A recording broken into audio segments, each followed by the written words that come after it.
Ang Association of Southeast Asian Nations o ASEAN ay isang rehiyonal na samahan na itinatag noong August 8, 1967 sa Bangkok, Thailand.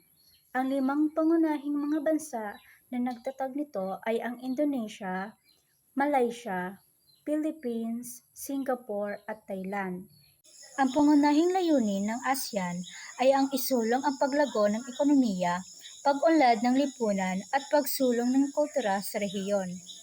Ito rin ay nagsusulong ng kapayapaan at karapatan sa pamamagitan ng paggalang sa batas at sa mga prinsipyo ng United Nations. Ang mga gampanin, papel at kahalagahan ng ASEAN. Una, ay ang paunlarin ang ekonomiya at kapayapaan ng mga bansa. Halimbawa, ang Asian Free Trade Area ay mas madali ang palitan ng produkto at tulong sa bawat miyembro.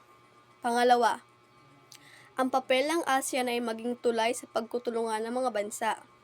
Halimbawa, tinutulungan nito ang mga bansang tinatamaan ng bagyo o lindol. At panghuli, ang kahalagahan ng ASEAN ay pinagsasama nito ang mga bansa para sa kapayapaan at pag-unlad. Halimbawa, ang mga Asian meetings at cultural events, pinapalakas nito ang pagkakaibigan ng mga miyembrong bansa. Mahalaga ang pagtutulungan ng mga bansang ito upang sama-samang harapin ang mga hamon tulad ng climate change, pandemic at mga issue sa seguridad sa West Philippine Sea.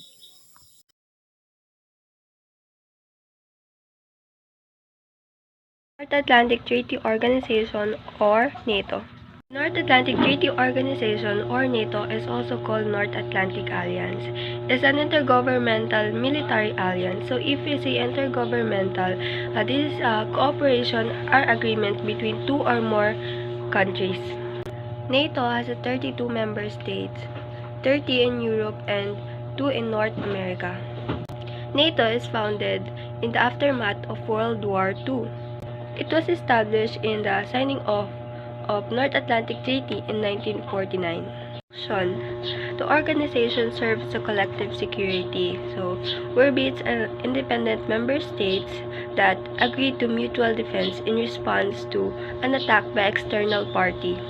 In Article 5 of the treaty, which states that an armed attack against one member shall be considered attack against them all. Sa madaling salita, kapag umatake ang isa, aatake ang lahat. Rules and importance of NATO.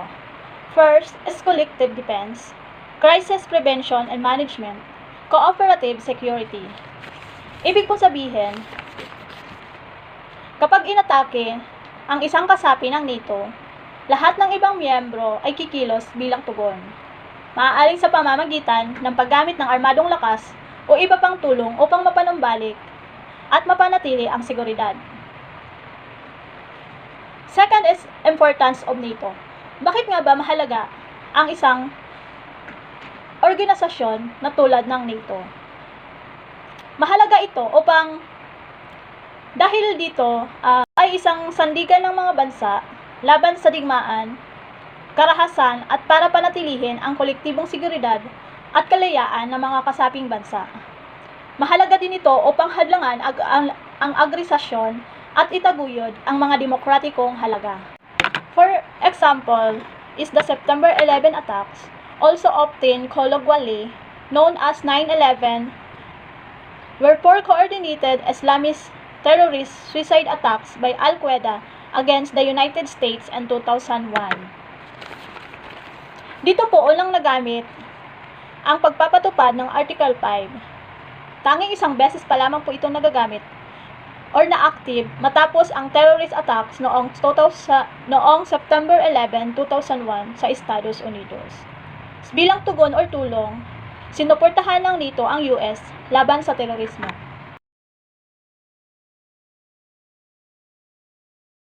Next, let's move to the International Committee of the Red Cross. The International Committee of the Red Cross was founded in 1863 in Geneva, Switzerland. It is a neutral humanitarian and independent organization that operates worldwide. Its mission is to protect and assist victims of war, conflict, and other violent situations. This organization is also guided by the seven fundamental principles: the impartiality, neutrality, independence, voluntary service, and unity, and universality. Next, let's move to the function and role.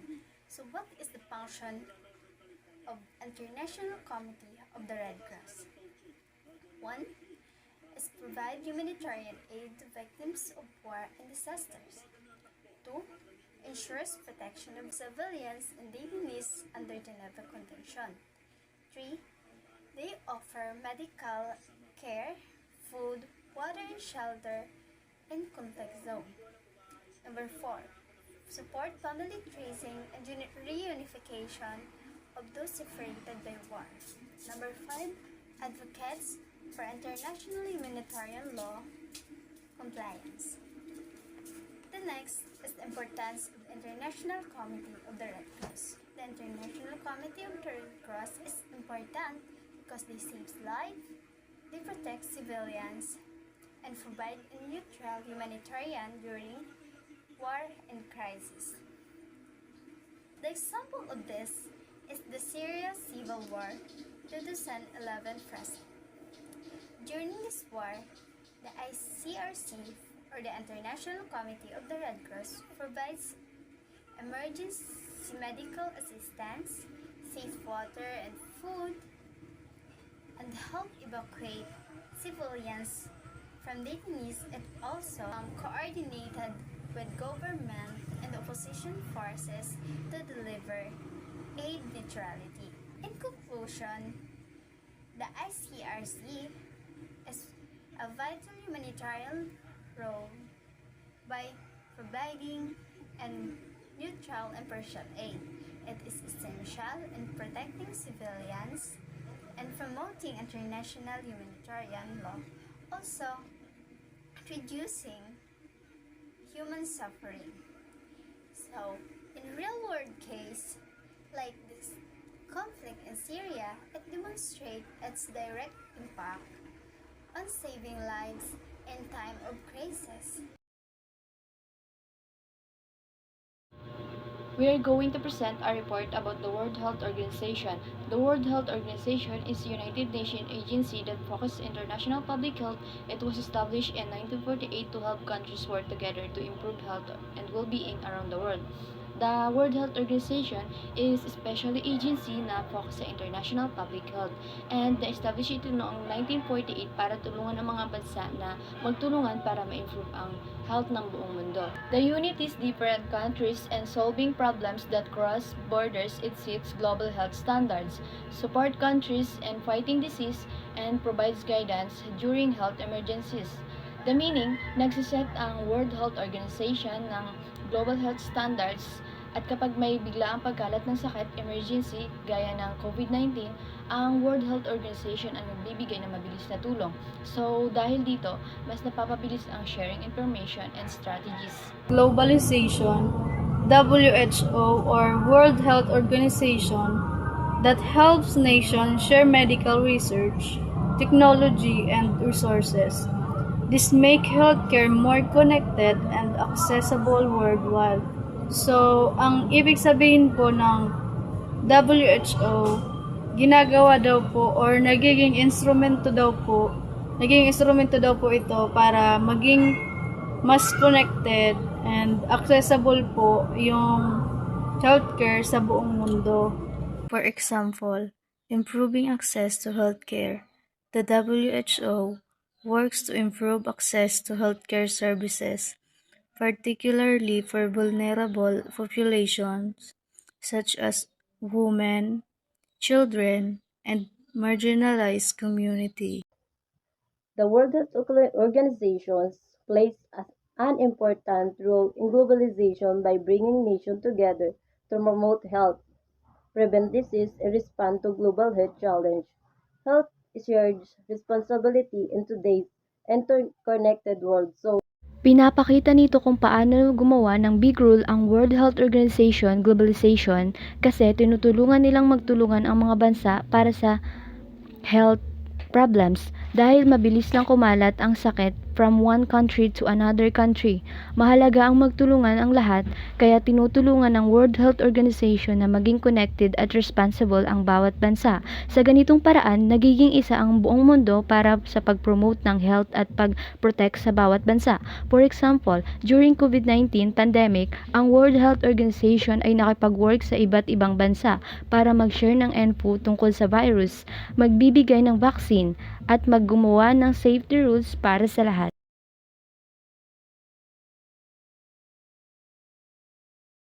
Hello everyone, our topic is UNEP. So UNEP is a leading global environmental authority established in 1972 to guide and coordinate environmental activities within the nation. And the UNEP's mission is to offer leadership and encourage collaboration and environmental care by inspiring, informing, and to improve their quality of life without compromising future generations. So, punta na tayo sa objectives. So, objectives is number 1 is enhance global environment leadership, promote, and foster. So, number 1 is para mas mapalakas yung position as a global authority on environmental issues. And makaprovide sila ng expert guidance and support. And number 2 is sustainable practices and policies worldwide. Para mas ma-address nila yung issues like climate change, biodiversity loss, and also pollution. And number 3 is foster international cooperation. So, facilitate collaboration among governments, organizations, and stakeholders to address shared environment challenges. Para mas mapadali is kailangan nila ng collaboration. So, punta na tayo sa function of UNEP. So, di ko na sila isa-isahin. Nasa taas na lang sila ilalagay ko. So, nakafocus ang function of UNEP sa pag-coordinate and also guidance. And ini-encourage din sila na ini-encourage ang international scientific community to participate in formulating policy for environmental projects. So, the importance of UNEP is the number 1 is leadership. Importante ang leadership sa isang bansa para mas mapalaganap ito ng maayos. So, kung walang leader na mag-assist sa mga members nila, mas magiging magulo yung communication kasi walang nag-a-assist or walang nag-guide sa kanila para dun sa na patutunguhan nila. So, mas okay kapag yung leadership is, or yung leader is, mas alam niya yung work na gagawin niya para mas yung path na gusto nilang ma-achieve is mas mabuti or mas maayos. Rules of UNEP: setting the global environmental agenda, coordinating environmental activities, promoting international cooperation, developing environmental policies, conducting scientific assessment, providing technical assistance, managing ecosystem, promoting resource efficiency, responding to environmental emergencies, raising awareness. Conclusion: the United Nations Environment Programme, or UNEP, is a vital global authority promoting environmental sustainability. Since 1972, it has set standards, fostered cooperation, and aided countries in implementing environmental policies. UNEP's work in monitoring ecology, negotiation, accords, and promoting sustainable practices. So I am going to tackle about the food and agriculture organizations. The Food and Agriculture Organization, or FAO, is a United Nations agency focused on combating hunger, improving nutrition, founded in 1945. The FAO's mission is to help eliminate hunger, food insecurity, and malnutrition, make agriculture more productive and sustainable, and improve the livelihoods of rural populations. So the main discussions of these topics are global food security. The global food security ensures that all people have regular access to enough high-quality food to lead active, healthy lives. And the number 2 is sustainable agriculture and rural development. It promotes agricultural practices that are environmentally friendly, economically viable, and socially responsible. The number 3 is about the climate change and environmental impact. FAO's rules advise countries on reducing agricultural impact on climate changes while adapting farming systems to changing conditions. And the 4th is the food systems transformations. FAO supports the transformations of global food systems to be more exclusive, especially for women and youth, equitable and sustainable. The 5th one is food loss and food waste. These discussions often focus on reducing losses in the food supply chains, promoting food waste reductions of consumers and retail levels. Reducing food loss and waste helps combat hunger, malnutrition, and climate change, and conserves valuable resources like water, land, and energy. Improving nutrition and health. FAO works to enhance nutrition by setting global standards for food quality and safety across the entire food chain and by providing scientific foundation for food and policy. Supporting rural development. It supports rural population by fostering economic and social progress, providing technical assistance, and improving infrastructure. Conclusion. The FAO is a critical global institution dedicated to building a world free from hunger and poverty. FAO mobilizes information and knowledge to address pressing issues. The FAO is a critical global institution dedicated to building a world free from hunger and poverty. FAO mobilizes information and knowledge to address pricing challenges like climate change and resources degradation. Its work is vital for fostering sustainable development, ensuring that everyone has enough food, and promoting a better environment and a better life for all people. The Food and Agricultural Organization primary goal is to ensure food security for everyone, providing consistent access to adequate, high-quality food for active, healthy lives.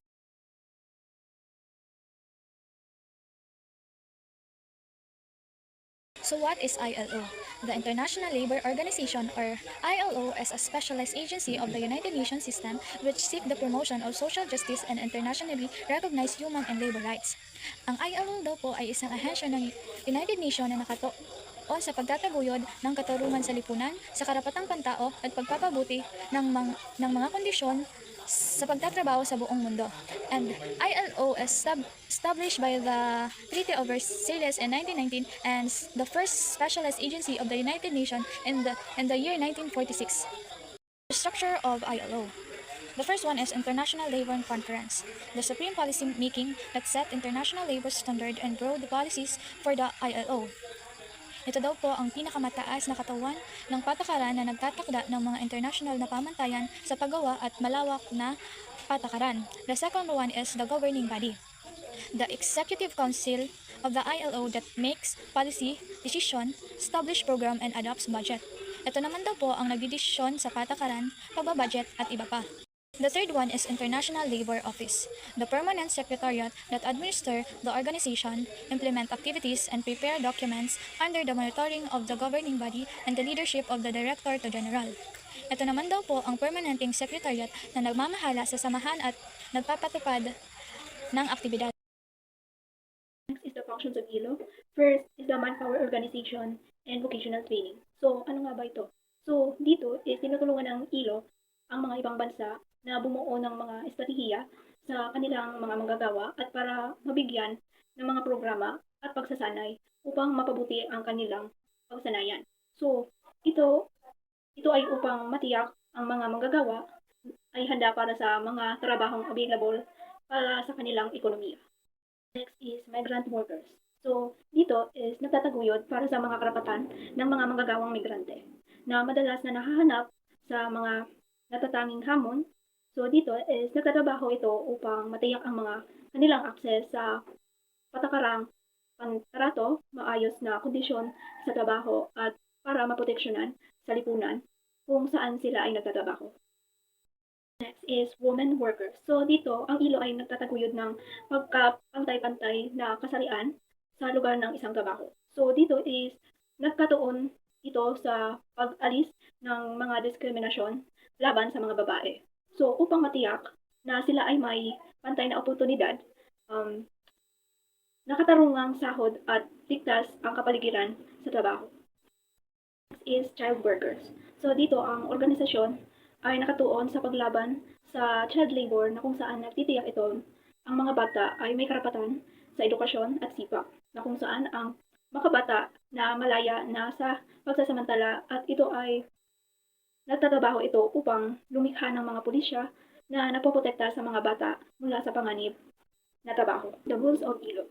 First is full employment and raising standard of living. So what is this means? So, ito ay nagtataguyod na sapat na trabaho at mas magandang pamumuhay. This is enduring for training and transfer of labor migration for employment and settlement. So, what is this means? So, ito ay nagsisiguro na nasisiyahan ang mga manggagawa sa kanilang trabaho. Is effective recognition of the right of collective bargaining. So, what does this mean? So, ito ay pagtatakda ng patas na sahod, oras ng trabaho, at mga kondisyon. Policies, wages, hours, and condition of work. So what does this mean? So ito ay pagtulong sa pagsasanay at ligtas na paglipat ng mga manggagawa. Next is the protection of the life and health of workers. So what does this mean? So ito ay pagsusuporta ng karapatan ng mga manggagawa na nakikipagsundo bilang grupo. Is the provision of child welfare and maternity protection. So dito is pagpoprotekta ng kalusugan at kaligtasan ng mga manggagawa. Is the provision of adequate nutrition and housing. So, what does this mean? So, ito ay pagbibigay ng tulong para sa kapakanan ng mga bata at protection ng mga ina. Next is addressing work-related details. So, dito, ang ILO at WHO ay nag-uulat na halos 2 milyon na tao ang namatay bawat taon dahil sa mga sanhi ng trabaho. So, dito is nakikipagtulungan ang ILO sa mga gobyerno at kumpanya upang lumikha ang mga patakaran sa kaligtasan at pagsasagawa ng mga pagsusuri sa panganib at kung saan ay nagbibigay ng pagsasanay. So dito is, ang layunin nila is mabawasan ang mga panganib sa trabaho upang itaguyod ang mas ligtas na kapaligiran para sa mga manggagawa. Good day everyone. Today I'll be sharing with you about the G7 and G20. The group of 7, sila yung rich or advanced countries tulad ng Canada, France, Germany, Italy, Japan, UK at US. Nabuo sila noong 1970 para pag-usapan ang mga global economic issues tulad ng economy, security at climate change. And the group of 20 o G7 naman ay may malaking grupo na may 19 countries plus European Union. Naubuo po siya noong 1999 pagkatapos ng Asia Financial Crisis para tulungan ang mga bansa na magkaisa sa pagharap sa global problems. And sa function and rule, yung G7 ay nakatuon sa coordination ng policies about economy, security, and environment, mostly po mga developed countries. Habang ang G20 naman po ay may mas malawak na representation kasi may halong developed at developing countries. Pinag-uusapan po nila yung sa financial stability, climate change at sa trade. Sila po yung parehong group ay sila po yung parehong group na wala pong formal treaty, pero malaki ang influence po nila sa world of economy. Real world impact, ang example po ng G7 ay tumutulong po sila sa pagbigay ng financial aid at sanction sa Russia and Ukraine war. And ang example po ng G20 po, sila po yung may malaking rule na itinupad po noong 2018 global financial crisis at sa pag-support po ng Paris Agreement para sa climate action. At sa conclusion, G7 ay small pero advanced countries habang G20 ay mas diverse at may emerging markets. Pareho silang flexible at mabilis umaksyon sa krisis kahit formal lang sila. Malaki ang power at nila sa paghubog ng global economy at international relations. In short, G7 at G20 are important because they help the world work together to solve big problems. Kahit hindi sila formal organization, malaki pa rin ang impact sa mundo. Good day everyone! We are here to discuss our topic BRICS. Ang BRICS ay ang daglat ng 5 pangunahing bansa. Ito ay ang Brazil, Russia, India, China at South Africa na naglalayo magtulungan sa ekonomiya at kalabanin ang impluwensya ng bansang kanluranin sa mga padaigdigang organisasyon, and the group focuses on economic cooperation, geopolitical integration, and addressing global issues like climate change and social development, and aims to promote a multipolar world and with more inclusive global governance. The function of BRICS. Ito daw po ay nagtataguyod ng pagtutulungan at kaunlaran pang-ekonomiya na nagsisilbing plataporma para sa kondisyon at pulisya, kalakaran at pamumuhunan. Ang halimbawa po dyan is kapag daw po ang isang bansa ng BRICS ay may maraming supply ng bigas, maaari itong ipamahagi o ibenta sa kapwa kasapi para matulungan ang ekonomiya ng lahat. Rule. Dito dapat daw may malaking ambag sa paghubog ng pandaigdigang ekonomiya at pagsusulong ng reforma sa mga international na institutional pinansyal.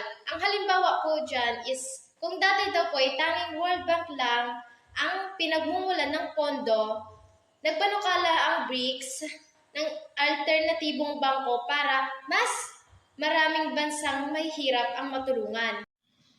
Importance. Malaga ito dahil malaking bahagi ng populasyon at produksyon ng mundo ang sakop nito. Katatagan at solusyon ng global ng suliranin tulad ng climate change at kahirapan. Ang halimbawa po nito ay ang sama-samang aksyon ng BRICS laban sa climate change ay nakakatulong na babawasan ang populasyon sa maraming bansa. Ito ay naglalarawan sa BRICS bilang isang grupo ng mga bansa na nagtutulungan sa ekonomiya at kumakalaban sa dating mga gawi ng mga makapangyarihang bansa sa mundo. And the real world example is New Development Bank o NDB. Ang NDB, ang dating kilala bilang BRICS Development Bank, ay isang multilateral development na itinatag ng mga bansang BRICS. Ang layunin ay magpundo ng mga proyekto sa infrastruktura at sustainable development. Ito ay itinatag noong 2014.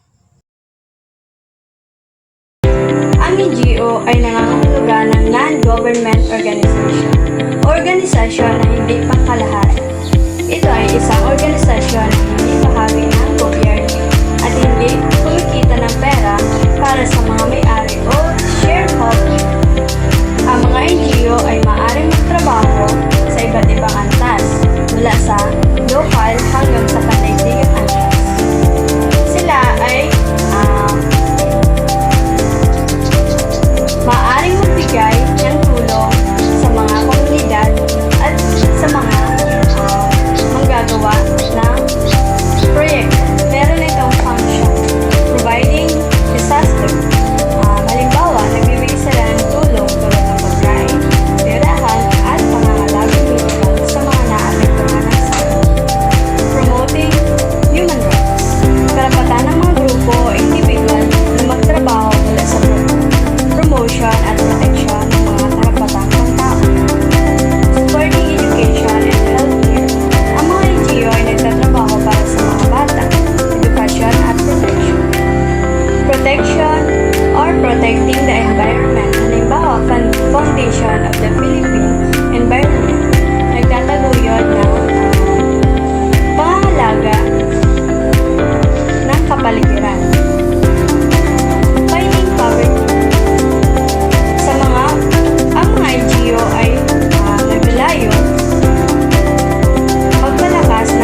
operational.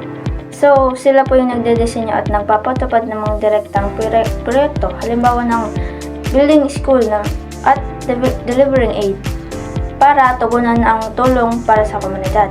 Number 2, advocacy. Mga nangangampanya para sa awareness at naglalabi or nagkikipag-ugnayan sa mga pamahalaan upang isulong ang sanhi ng panlipunan at pangkapaligirang karapatang ng pantao. Number 3, international NGO. Ang NGO ay pangkalahatan, kadalasan sa maraming bansa na may malalaking hakbangin, halimbawa ng pagpabagaan ng kahirapan at pag-response sa disaster na pinapundahan ng pamahalaan or mga donor. For the conclusion, for the NGO in disaster-prone regions like the Bicol region in the Philippines, promoting community-led early warning is part of local government plan is crucial or necessary for long-term reduction of vulnerability, transfer, and building safer communities.